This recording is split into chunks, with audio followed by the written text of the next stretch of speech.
Our main dude, Shiraishi Junta, is like a ninja. He's so invisible, you wouldn't even know he exists. No kidding, they took a class picture back in middle school and everyone legit thought he was absent that day.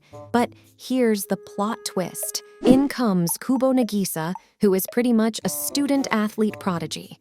She can see Junta. Yes, you heard that right. She can see him. So Nagisa decides to test the waters and see if the teacher will notice Junta during class. First, he kneels on his chair. Next, he straightens up. And finally, he goes full-on Captain Morgan, one leg up and everything. And boom! The teacher spots him. So at least we know Junta's not a ghost. Lunchtime rolls around and Junta's kinda unhappy. He thinks Nagisa, who keeps messing with him, is the enemy. But Nagisa leans in and goes, "I'm your heroine," and she even pokes his face. Cheeky, right? School's out, and Nagisa's heading home with her besties Hazuki and Tama. They can't believe how some classmates took like 6 months to even notice Junta exists. They're calling him as rare as a kappa. Yeah, that mythical creature. But of course, our girl Nagisa can spot him from a mile away. It's almost like she's got Junta radar or something. It's a new day at school. But whoa, hold up. Nagisa looks miffed. Junta's confused. Bro has no idea what's up. So, let's rewind. This morning, Junta saw Nagisa and thought she was waving at her friend Tama. So, what does he do? He ghost walks past her, straight into the classroom. Yup, that's why she's got steam coming out of her ears. Now, they play a punishment game. Get this. Nagisa sits on Junta's lap to see if their friends will notice him.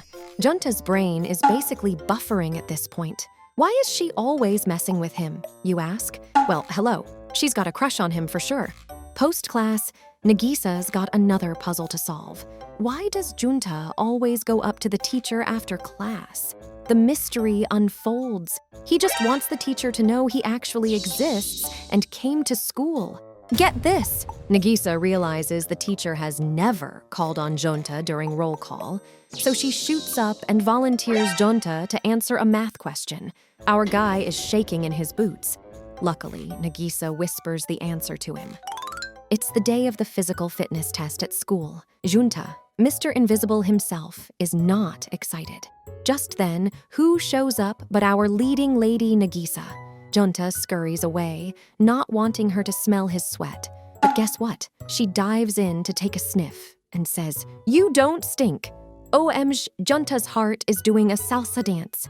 And can we talk about how Nagisa's ponytail is a cuteness overload? Nagisa hands him a wet wipe and she's like, "Now we'll smell the same." And you know she's serious when she won't even let her friend Tama use her wipes. Even Hazuki notices Nagisa's all bubbly. Something's up. Today is a big day for Junta. It's the release of his favorite manga, Magic and Sword. Nagisa catches him loitering outside the bookstore. He's waiting for the automatic door to open, but guess what? It's not happening. Turns out, it's a hand sensor door. Nagisa to the rescue yet again. Nagisa gets curious about his manga love and wants to start reading it. One problem, there's no first volume in stock. Here's where it gets even more interesting. Junta's place is just around the corner from school, so Nagisa's like, "Let's go grab the manga from your place." And, surprise, her home is just a 5-minute walk from his. Now, she's asking what time he leaves for school in the morning. Guys, what is Nagisa scheming? The next morning, Nagisa is up before the sun has a chance to hit the snooze button. That's right, she's awake bright and early, all to catch that morning walk with Junta. But get this, she brings out the glam game, even spraying herself with her sister's luxurious hair mist. Now, during breakfast, her sister Akina isn't fooled. She's like, "So, who's the lucky person you're sprucing up for?" Nagisa tries to play it cool. Oh, please, Akina sees right through that. To avoid any further sibling interrogation, Nagisa bolts out the door. She waits on the route to school, and the moment Junta appears, she dashes forward, pretending it's just a casual run-in. Nagisa's heart is all aflutter, And for Junta, it's a milestone. He's never had the experience of walking to school with a friend before. The day goes by, and it's time for Junta's solo walk home, a journey usually so uneventful he could do it in his sleep. But today, he gets splashed by a passing car. Guess who spots him? Yep, Nagisa to the rescue. So, another twist, Junta gets to his door and realizes he forgot his keys. With his mom coming home only 2 hours later, Nagisa's like, "How about you come over and take a hot shower?" But OMG. You guys, the moment Junta walks into the bathroom, he spots Nagisa's underwear. Kwe Nagisa hiding those undies faster than you can say, awkward? Junta showers and even changes into Nagisa's sportswear. Hold up, it gets better. Nagisa dries his hair for him. I mean, if this doesn't make even the unflappable Junta blush, nothing will. Winter's here, school is out, and Junta rushes home. Why, you ask? To have a snowball-making session at the park with his adorable little brother Seita. But hold on, Nagisa shows up, and she's bearing gifts, hot drinks, and oh my gosh, the way he calls Junta bro is just to die for. So cute. Seita spots the hot drinks in Nagisa's hands and is like, "I want a sip." Nagisa happily hands it over, but what comes next? Seita takes a sip, gives it back to Nagisa, and then hands it over to Junta. Now Junta's in a pickle. 'Cause if he drinks, it's like an indirect kiss with Nagisa. But if he doesn't, his little brother will start crying. What's a guy to do? He fakes a sip to dodge the brotherly tears. Phew, crisis averted. Switching gears, Junta is currently lost in the world of a manga series called Kingdom. He's so hooked that he treks to a far-off bookstore just to avoid running into anyone he knows. But get this, he spots an adult magazine, a little yellow book if you know what I mean, left unattended by a previous customer. Just as he's about to sneak a peek, guess who catches him red-handed? It's Nagisa's sister, Akina, who's working there. Junta tries to explain, but Akina's having none of it. She knows what's up. Junta pays and leaves, but Akina notices he left behind his student handbook. Back home, she tells Nagisa to return it to Junta, also spilling the beans that Junta was peeking at a raunchy magazine featuring big oppai ladies. The next day at school, Nagisa returns the handbook but calls Junta a perv before he even gets a chance to defend himself. Okay, everyone's got plans for Christmas, but Junta? For him, Christmas is like nothing special. Just when you think he's gonna read manga and chill alone, in comes Nagisa with an invite. She's cashing in on a promise, asking Junta to hang out, and he's like, sure, why not? It's only when he checks the calendar that he goes, oh snap, it's on Christmas Day. Fast forward to D-Day, and Junta is nervous. So anxious that he arrives half an hour early at the meeting spot. But guess what? Nagisa's already there, and she bought a Christmas gift for him. Time for a plot twist. She gives Junta 15 minutes to buy her a Christmas present so they can do a gift exchange. Now, Junta's pacing through the store, scratching his head. He remembers Nagisa's icy cold hands and has a light bulb moment. To save her from potential frostbite, he buys her a pair of cozy, warm gloves. You should see Nagisa's face, guys. She's beaming. But the cliffhanger, what does Nagisa gift Junta?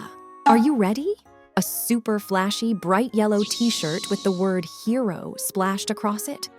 So Junta starts the day by sleeping in and rushing to school wearing mismatched socks.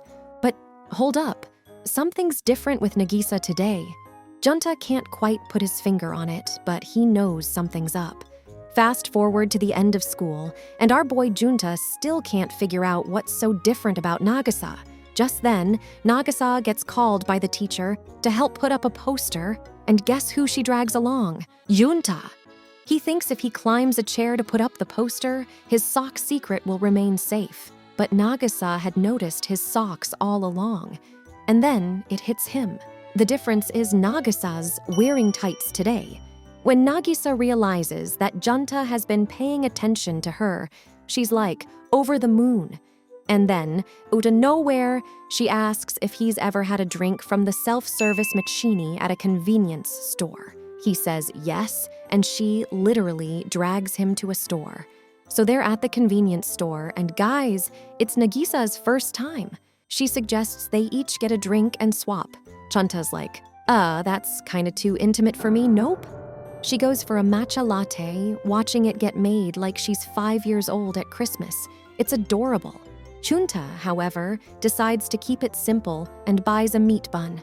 On the way home, Nagisa's like, hey, let me take a bite of that meat bun.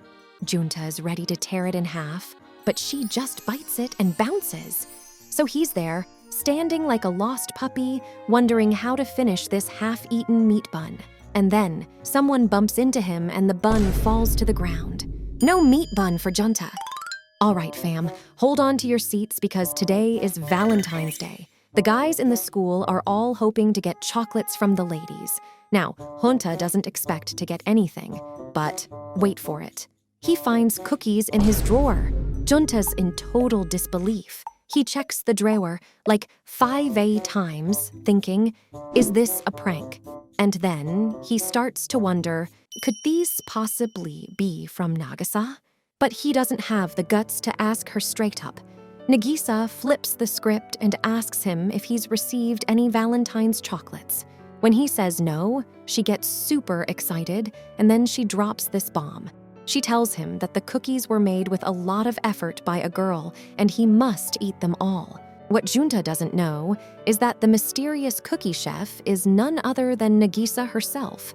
Now, a little backstory here. Nagisa cooking skills are, let's just say, questionable at best. But her sister, Akina, who loves her to pieces, teaches her how to make these cookies. They're not perfect, but hey, it's the thought that counts, right? And guess what? That thought reached Junta loud and clear, even if he doesn't know who it came from. So, what's next for our adorably awkward duo? Will Lanta ever find out the secret behind those heartfelt cookies? Leave your predictions in the comments. See you guys in next video.